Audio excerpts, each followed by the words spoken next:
Les rebelles du M23 ont repris le contrôle de tous les points qui entourent la ville de Goma, depuis le nord jusqu'au sud, séparés par le lac Kivu.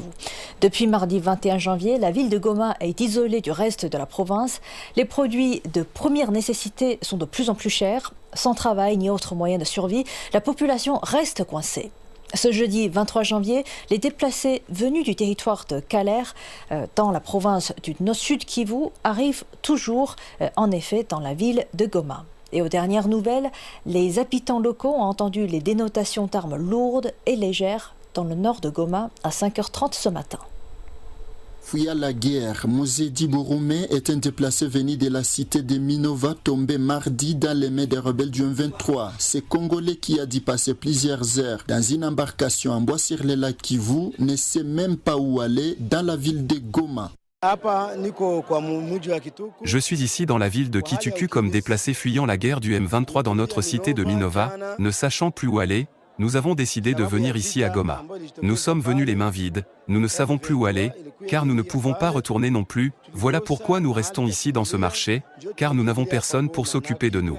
La ville de Goma est approvisionnée par les villages qui l'entourent. Avec ces nouveaux déplacements, l'on constate cependant la montée vertigineuse des prix des denrées alimentaires. Dans plusieurs marchés de la ville, des étalages jadis bondés sont actuellement à moitié vides. Par exemple, dans les marchés publics de Kituku, les prix de certains produits ont doublé. Un sac de charbon avant la guerre s'achetait 50 000 francs CFA. Aujourd'hui, nous le vendons 100 000 francs CFA à cause de la guerre. Il n'y a pas de chemin pour que ces produits arrivent ici. Certains parents qui ont laissé leurs enfants dans les zones de combat ne peuvent plus y retourner. Nous demandons à notre gouvernement de tout faire pour mettre fin à la guerre.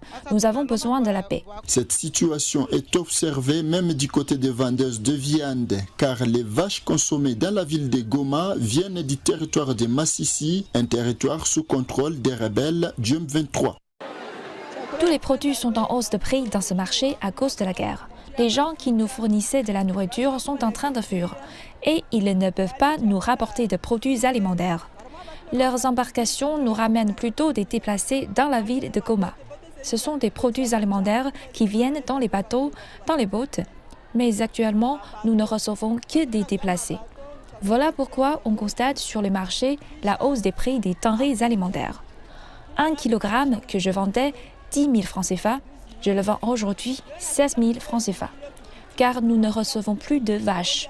Actuellement, celui qui abattait 4 vaches se limite à une seule.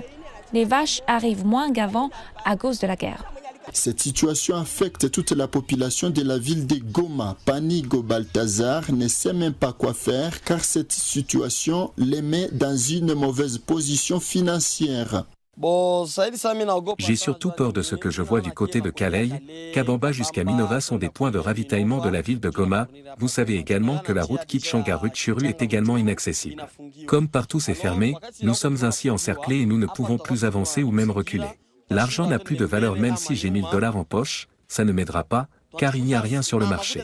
Le jeudi 23 janvier, les taux s'est resserré sur la ville de Goma. Les rebelles du M23 soutenus, selon les Nations Unies par les Rwandais, ont attaqué par plusieurs endroits la ville de Goma. Jusqu'à 16h30, heure de Goma, des détonations d'armes lourdes étaient entendues dans les quartiers à l'ouest et au nord de la ville de Goma. Daniel Michombero, correspondant CGTN français à Goma.